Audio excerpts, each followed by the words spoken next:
სურსათის ეროვნული სააგენტო ძაღლებთან დაკავშირებით დღევანდელ სამოქმედო გეგმას აქვეყნებს. უწყებამ დაასახელა ის მისამართები კახეთსა და იმერეთში, სადაც ცხოველების მიმკედლებლებსა და მოყვარულებს შეუძლიათ თავიანთი ძაღლები მიიყვანონ.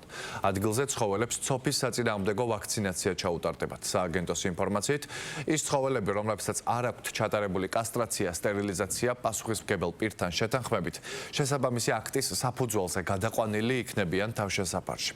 მანიპულაციების ჩატარებისა და რეაბილიტაციის გავლის შემდეგ კი აყვანის ლოკაციაზე დაუბრუნდებიან პასუხისმგებელ პირებს, ასევე შესაბამისი აქტის შედგენით. თუ მითითებულ ლოკაციაზე ვერ ხერხდება ცხოველების მიყვანა, მიმკედლებლებს შეუძლია სააგენტოს მიმართონ, რის შემდეგაც ეკიპაჟები ადგილზე მივლენ და მანიპულაციებს იქ ჩაატარებენ. უწყების ცნობითვე, სხვადასხვა ვეტერინარული მანიპულაციის ჩატარების მიზნით ზუგდიდიდან ქუთაისის თავშესაფარში გადაყვანილი ცხოველებიდან თავშესაფარში დარჩენილია მხოლოდ 17, რომლებსაც დღეს ზუგდიდში დააბრუნებენ. ზუგდიდის გარდა ძაღლები პირვანდელ გარემოს დაუბრუნდებიან აბაშაში და ვანში.